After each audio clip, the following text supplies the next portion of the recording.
Pois o dia é 2 de abril. Sabem vocês, a psicanálise é um negócio muito interessante, né? Muito interessante. Eu acho que mais interessante que a psicanálise é só o seu objeto de estudo, né? A pessoa, comportamento. A psicanálise se vale de certas coisas que conseguem explodir a nossa nudez interior, a nossa nudez inconsciente, porque ela está nua. Às vezes nós temos dificuldade de descobri-las, né? E a psicanálise se vale de certas coisas interessantíssimas, né?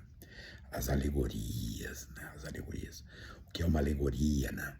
Uma alegoria é uma construção simbólica, né? Que a pessoa acaba estruturando para si de modo a esconder as suas dores, seus sofrimentos.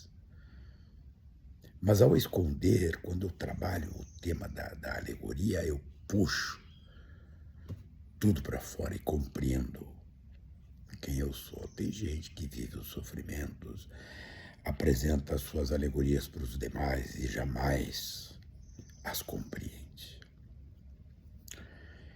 Vou dar um exemplo para vocês. Às vezes, a gente acha que é o Kid da goiaba. O gás da Fanta, a última bolachinha do pacote.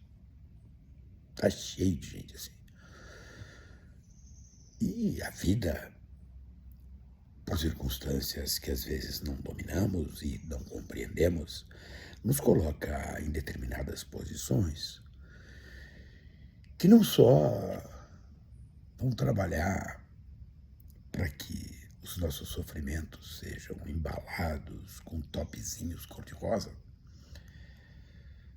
e nós passamos a vivenciar as nossas próprias alegorias. Às vezes dizem, veja, aquela pessoa, que competente ela é, chegou em tal posição. É interessante isso. No mundo da política funciona mesmo mais ou menos assim, né? Tem gente que é colocado nesse tipo de situação, mas quando é visto numa primeira leitura, esbanja a competência. Mas quando tu vai no miúdo ver o que aconteceu, é mais ou menos como aquele cara que ao entrar na sala esbarra na cadeira, que faz o vaso cair, que pega na tomada daquele equipamento elétrico, que desliga o equipamento, que por sua vez estava alimentando algo terrível, um vírus, e mata o vírus.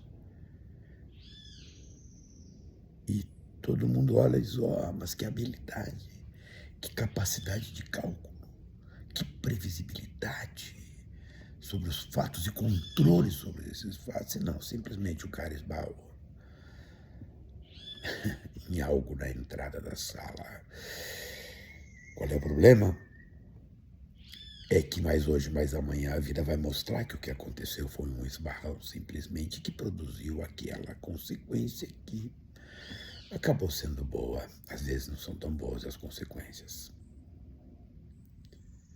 Porque vale para os dois lados. Às vezes a pessoa não é ruim, a pessoa não é má. Ela simplesmente estava no lugar errado, na hora errada e fez a coisa errada. Simples assim. Eu não canso de dizer, né, a sabedoria humana, quando construiu o parágrafo único do artigo 121 do Código Penal, que é aquele que fala do homicídio, né, matar alguém.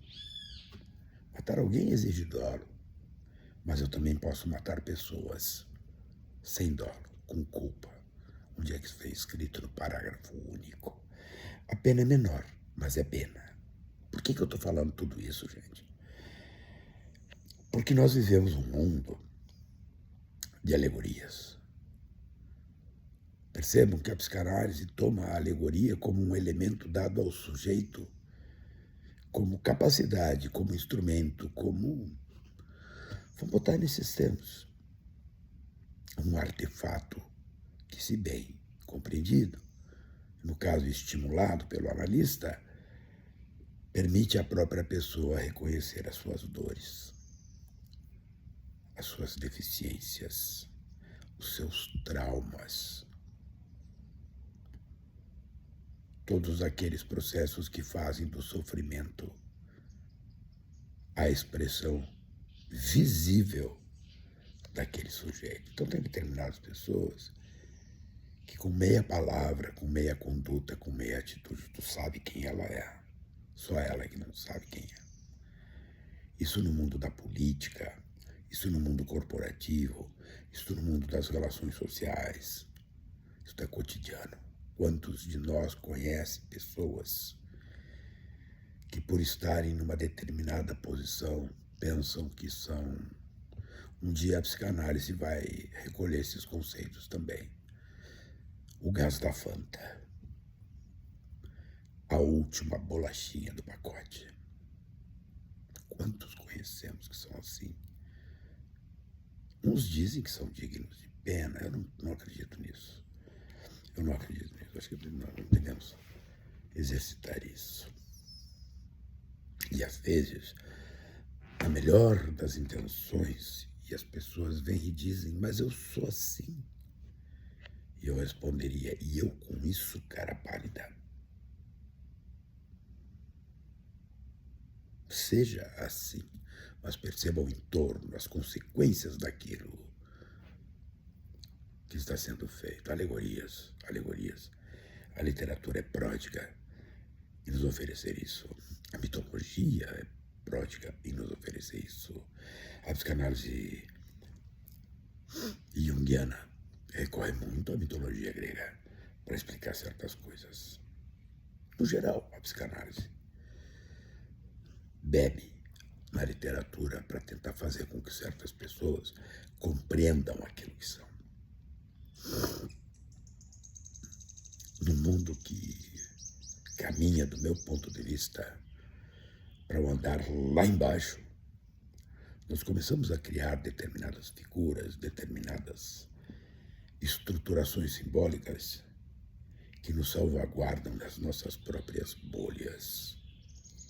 O problema é que em determinados momentos, por processos, digamos, de fagocitose, essas bolhas tentam comer e engolir outras bolhas.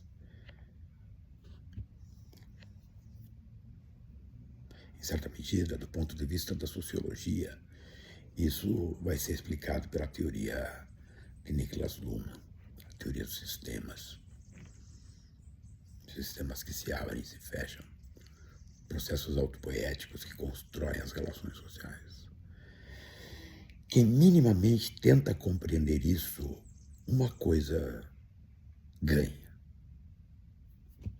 Não sofre. Não tem a dor da frustração. Agora, quem acha que vive porque é o gás da Fanta, a última bolachinha do pacote, creia, tem destino certo. A dor. A dor de mais hoje, mais amanhã, encontrar-se numa esquina qualquer consigo mesmo. Oi, meus parabéns. Encontraste contigo mesmo, ou por outra. Imagina tu dobrar a esquina e dar de cara contigo mesmo. Nu. Despido de todas as simbologias que durante a vida te protegeram. Isso pode acontecer. Porque às vezes, não só o psicanalista diz as tuas inseguranças, são tão gigantescas, que a casca de ovo que crias para te proteger começa a se desconstruir. Isso acontece, gente. E é assim que nós andamos. Encerro dizendo o seguinte, essa palavrório meu todo serve para quê? Nós vamos seguir conversando com isso. Nós temos mais uns 20 anos de fascismo pela frente, acreditem. E o primeiro mecanismo que o fascismo utiliza é a linguagem. A unificação da linguagem, a padronização da linguagem, para a construção de elementos simbólicos que o permita transitar, caminhar, crescer. E nós precisamos compreender isso para sobreviver. Vamos lá, Grande abraço.